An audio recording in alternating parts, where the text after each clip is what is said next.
Welcome to This Week in Missouri Politics from the Missouri State Capitol here in Jefferson City. We are joined by the man who's been state treasurer for 100 days last Friday, Vivek Malek. Welcome back to the show. Thank you, Scott. Appreciate that. You ain't letting any grass grow underneath you these first 100 days, have you? Well, we have been working hard in the office, and I'm grateful to my team in my office who have done a wonderful job in making sure that we come out strong in my first 100 days. Tell me some of the things you've been working on. So, in the first 100 days, we have returned $21 million in unclaimed property, which is a record in itself for the first 90 days or 100 days. Then we have had 140 million deposits under the MOBUX program, and we had 1,497 students in the Most Scholars program that this office manages. This unclaimed property, I've seen some ads for it. I've heard every state treasurer ever talk about it. How would a person have unclaimed property, and how would they come and call your office and find it? Well, you can get unclaimed property from various sources. If you had closed a bank account and had some money in it, that would come to unclaimed property. If there was a check that was sent out to you and you never claimed it, that would be coming to unclaimed property. If there's an insurance proceed that, from a will that you were never aware of, that would end up in an unclaimed property. We had more than $1 million during my first 3 days we returned that came to an insurance policy. Wow. I bet the old boy was glad to get that, right? Yeah. All right. So I seen you come on and wrote an editorial this week about DEI. DEI is something that I think is somewhat new to a lot of folks, but diversity, equity, and inclusion. And you really credited Moon Choi for some of his work on DEI. Break down what is DEI and break down what your compliments were to the university. Well, DEI, as they explained it, is a nice liberal thought that we all appreciate to have diversity. But what I believe is that the politics needs to stay away from our academic institutions. It is not the place where we do that kind of divisive politics. For our academic institutions, merit should be the criteria in hiring and in promotions, because the Missouri students deserve the best teachers that they can have in their university so that they can get the advantage ahead of everybody else when they're going into the job market. And when you throw out stuff like diversity, equity, and inclusion, you are getting people ahead where they are subscribing to that initiative where you can be a good researcher, good teacher. But if there is a good researcher just proponing on to this initiative DEI, he could get the job and other could be left out who is a good teacher.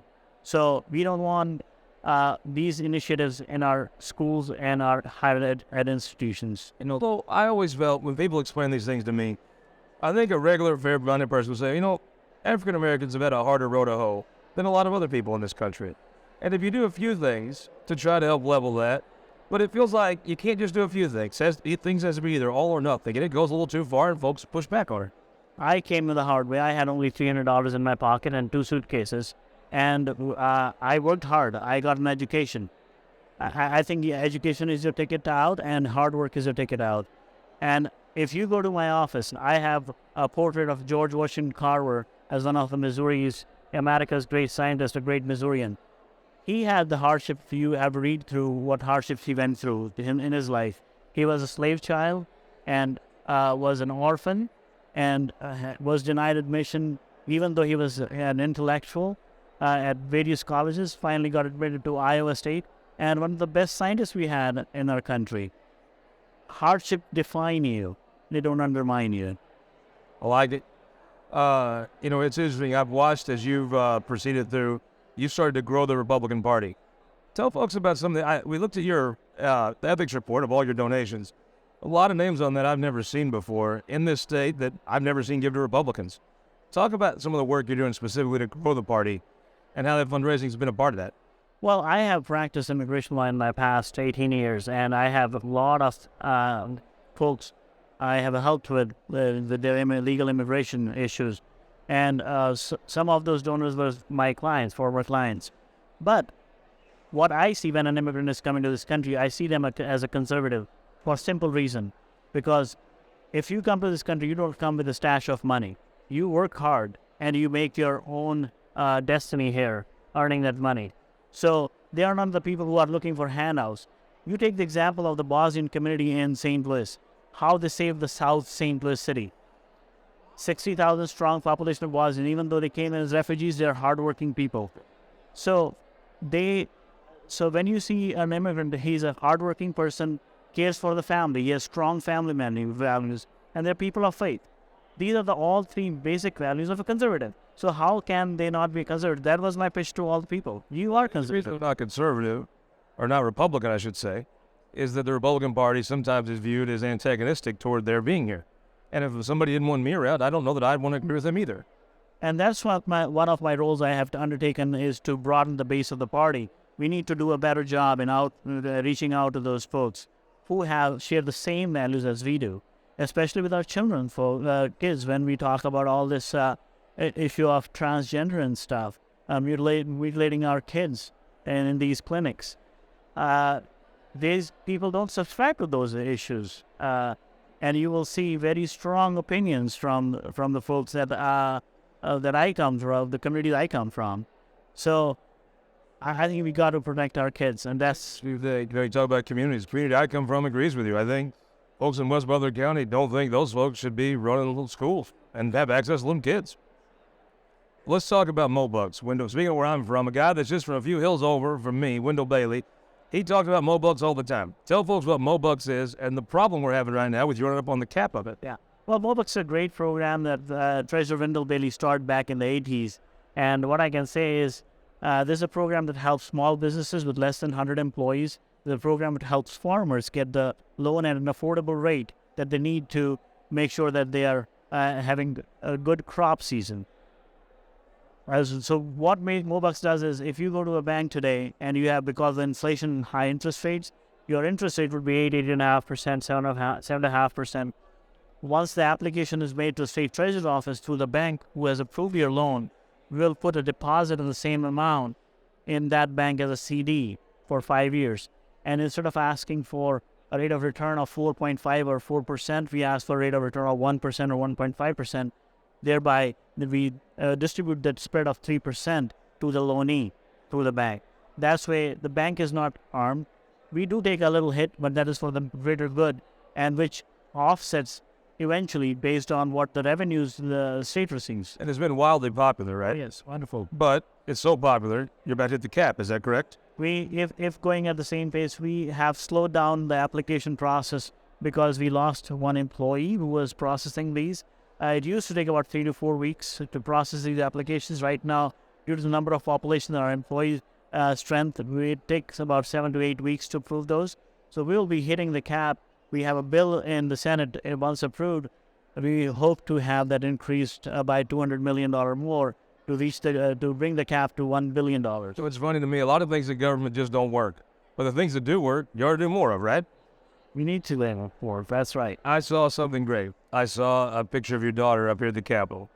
What's that feel like to bring your daughter to the Capitol? You're the state treasurer of this state. The place is full. Folks coming in and out of your office, and your daughter gets to see you in that office. That's got to make your heart feel special. Oh, yes. That was a special moment. She had a spring break. I brought her for 2 days, and she had a wonderful time. She snuck into governor's office. I don't know, I think the reception desk was too high and she was under the radar. And she snuck into the governor's office and just pointed at the governor saying, "I know you," and got a hug out of that. So that was funny. And she was going around the state rep's office and knocking doors and hiding, and those people would come out and see who was knocking the door. So I was saying she would get me in trouble, but she was a hoot. Well, you had a heck of 100 days. Here's hoping you have another successful, few thousand days in the office. I hope you'll come back and talk about it with us on This Week in Missouri Politics. No, I am very glad I got this opportunity to pay back and my blessings back to Missourians and to this great state. And I have had a good first quarter in my fundraising too. I'm very proud of that as well. And we are going strong. Vivek Malek, thank you for joining us. We'll be right back with our Opinion Maker panel. New legislator from Columbia is going to be outstate. Is going to join us. But first, do me a favor. Go to showmissouri.com. History of Missouri, one county at a time. Myself, the birthday boy who turned 55 this week, Ryan McKenna, former Governor Nixon, talk all about the history of Jefferson County. And later this morning, Judge Mike Carter show, Justice and Journalism with Judge Carter. It's going to be great. Stick around, 11:30 today. We'll be right back after this. For more than a century, the St. Louis Carpenters Union has shaped our communities. Through trusted alliances, we deliver skilled professional craftspeople while our business partners provide the kind of quality jobs that keep our economy humming. It's a blueprint that has worked since 1882.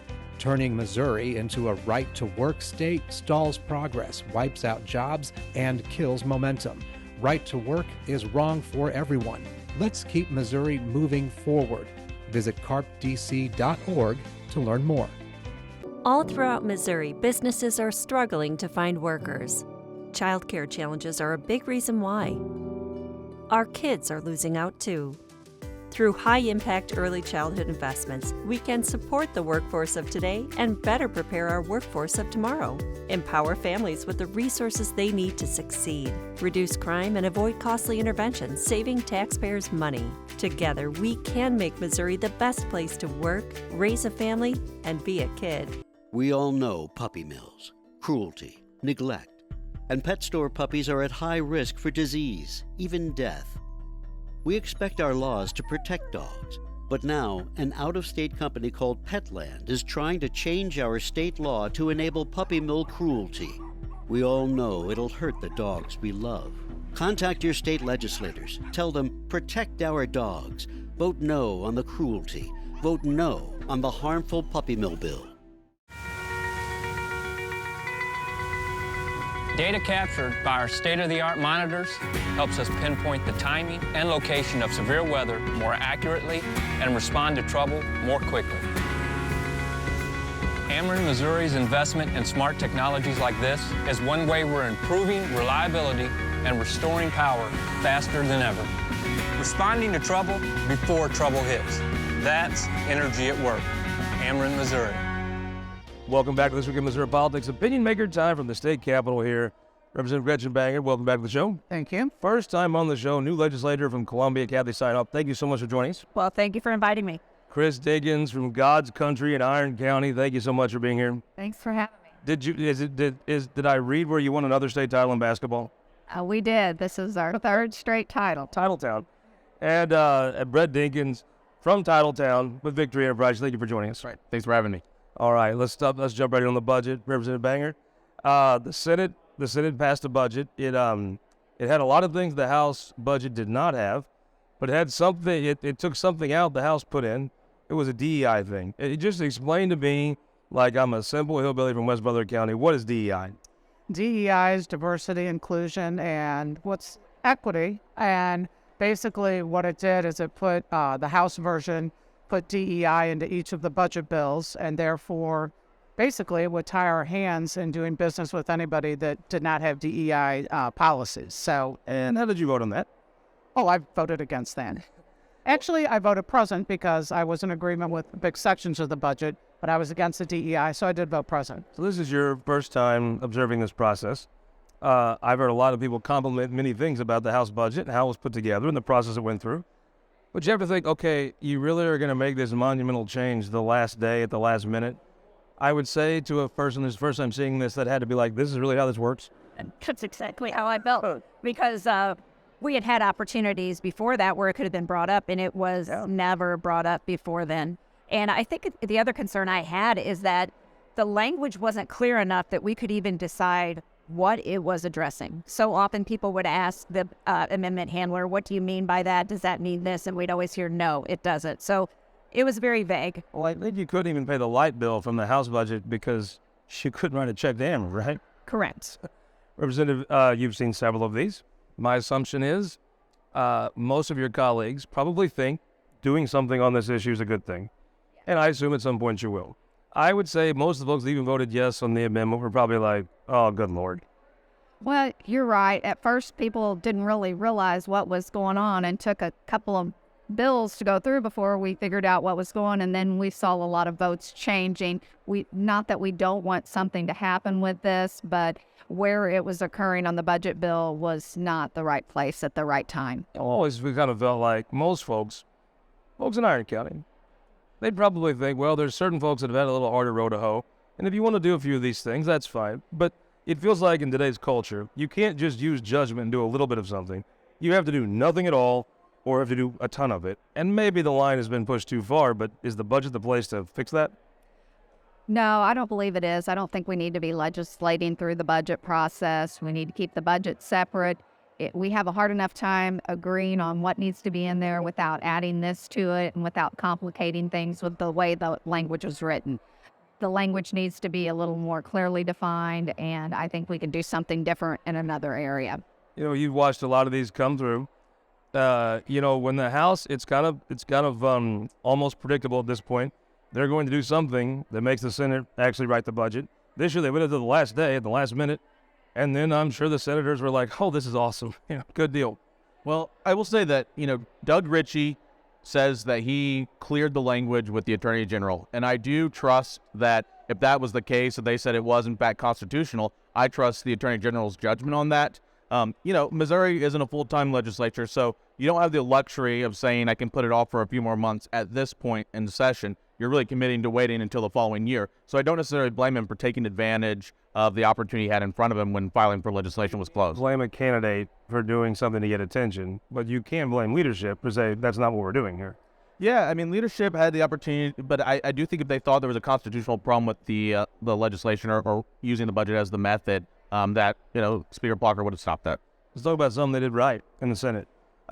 They took this one-time federal money and leveraged a bunch of ways, and I think Lincoln Huff's got a bunch of dull pencils in his office from whipping it, but they could put the money to do I-70, 3 lanes across the state. When you leave here, Representative, and you get to, assuming the House doesn't totally break all precedent and actually win a conference vote, when you vote on this budget, you go home, when you're out of office, is there anything you will have done that have impacted this state more than to vote to build I-70 across the state? Oh, absolutely not. This is going to be incredible for our state. So many people drive through our state to get to where they're going in our country, and to have the 2 lanes and the bottleneck. I mean, I drive it to Jeff City and to Kansas City. Most of us do take Highway 70. And just having that extra lane that we have now that you can pass going up the hill, that you can totally see how 3 lanes will be a big benefit. So it's going to help our entire state. I'm constantly shocked folks in Columbia vote Democrat when they have to go from the 6370 interchange and know the government built that. Maybe the worst interchange. I'm not an engineer, but I've never seen anything as just a pain. Like, you almost want to avoid at all costs that interchange. It's going to be fixed now, right? Right, and it'd be great. I mean, depending on which direction you're going, some places it's a great thing, but most of the time I would agree. But we're really looking forward to having some fix in that area. How big is that for Columbia? Not just Columbia. It's where the state's flagship university is. It is the heart of America. It's just it's dangerous. There's a few places in this state where you have to almost turn your phone off and really focus, because it is hard to get through Columbia. Now it's going to be a whole different world, and that's going to totally not just change Missouri, but Columbia in a lot of ways. Oh, definitely. We talk about how do we attract visitors, how do we attract businesses, how do we attract commerce? Well, they've got to physically be able to get to all parts of our state to do that, and so Columbia is very excited to be a part of this. When you think about the state, our part of the state, how big was it when 60 came through? And now 67, you could actually get a straight shot from our part of the state north. Now it's going south. And when 60 goes across, it really does open up a whole different set of opportunities and allows people want to live where we are. They just have to be able to work, get a job, and get there. And if they have broadband and a road, it makes a difference. And I really think, we don't like to admit it always, but a lot of the services that you get paid for in our neck of the woods are paid for by the cities. I think this is the best thing you'd ever do to unlock the cities and have so much more transportation jobs and logistical jobs. It's what Missouri has to offer, and now we're going to take advantage of it. I think it is a good economic driver. A lot of times the people in our neck of the woods don't understand that. They're not asking for a 3rd lane, they're asking for a shoulder on the road. And so it's hard to explain to them that this is going to impact the entire state and how much it will impact our local area, even though the money isn't directly coming there. I believe, though, putting that 3rd lane on I-70 probably helps pay for that shoulder at some point. I think you're going to see that money come back. It will, I believe, in time. And, I wish also that we would have been able to get a federal match to do all of that. That's a big thing. And hopefully we'll see some federal dollars come our way with it. I think you're giving Eric Schmidt a to-do list, right? That's what I hear. Brad, if folks, you drive the state quite a bit, and the folks that leave here and go up to Kingdom City and go over, it's thick. But once you get to Columbia towards Kansas City, the speed limit can say 70, but if it's not 2 in the morning, you can drive about 55, 60 because the traffic is too thick. Yeah, at best. I think this is going to be not just big for St. Louis, Columbia, and Kansas City who are going to benefit from that, but all the towns and counties along the way are going to see an increase in revenue, I think, by increased tourism to their local shops, restaurants, gas stations, things of that nature. I also saw the Senate went ahead and funded libraries. Now, Brett, I will not. You're a buddy of mine, so you would not believe me if I told you I spent a lot of time at the library. But I'm sort of pessimistic that there's a whole bunch of porn there. Yeah, I'm someone who, my librarian was one of my favorite educators growing up, and I was a big fan of libraries. I liked reading. I think, we've seen the budget be used as a tool, and it's re-election year, and some of these things coming up, and I think that's fine. But at the end of the day, they did fund several important things. All of Governor Parsons' early childhood and education, early education proposals were fully funded, which I think was huge. And so we did see them get to work on really prioritizing some needs of the citizens of our state. I just don't believe there's a whole bunch of porn at the library. Am I wrong? There's no porn at the library. If there is, I'm not aware of it. Our libraries is a neat meeting place for our folks in our district. Especially, we have a program called the GrandPad program where our elderly people can go and check out an iPad and use that to, search things, apply for certain things that they need to apply for, and have internet usage for that. And the kids and all the programs. Our libraries are the heart of our community. So maybe if they have rural broadband now at the library, people can go bet on the Chiefs. Except you can't bet on the Chiefs in Missouri for some reason. Why can't you just bet on the Chiefs? I don't get it. It's not hard to get. There's a simple answer. His name's Denny Hoskins. I mean, the reality is Senator Hoskins is holding up a piece of legislation for a completely different and unrelated piece of legislation. And right this weekend, we're going to see tens of thousands of sports fanatics head to Kansas City. And these are the people who are all in on sports and excited about the NFL draft. And they're going to be staying there, spending money in hotels and restaurants and placing bets. But unfortunately, all of that is going to the Kansas side because Missouri still doesn't have sports betting. It's interesting. I think you'll see as you go through your career, your first year, you'll be a grizzled veteran and seen it all before long. But I would think regular people you talk to are probably confused as to why you can't put $10 on the Chiefs like you can everywhere else in the world. It's bizarre. I would agree with you. Yes. And, coming down here and learning about so many different things that we have legislation on, that was one of the very first ones that we were approached about. And it became very clear, this idea of a clean bill, which is what I think we passed out of the House, because we think the sports betting there's a lot of interest in, but it's the other things being tacked on that make it hard to get across the finish line. Tell me this. I would say the House was probably be very open to helping any bill that someone had if they got sportsbook done, right? Oh, yes. I would think there's room to deal there. And if I had to guess where this goes next is the sports team just say, okay, fine, whatever. We're going to block anything that happens next year, and we're just going to go to the public, and they'll pass it 80-20. Well, they certainly would pass it easily. I think like we've seen in the past with a few other things that were recently put on the ballot. I don't see a problem why it wouldn't pass. I think we need to do our job and get it done. I think where this is heading, if I just looked at my stein of knowledge, would be nothing happens this year. The sports teams say, whatever, we're going to have a lobbyist kill anything you do next year. And frankly, if you pass a bill now, the state will get some revenue and some tax money off this, directed to some programs. If the sports teams do it themselves, I'm sure there'll be something. But if they have to do it themselves, why would they do anything but the most favorable thing for them?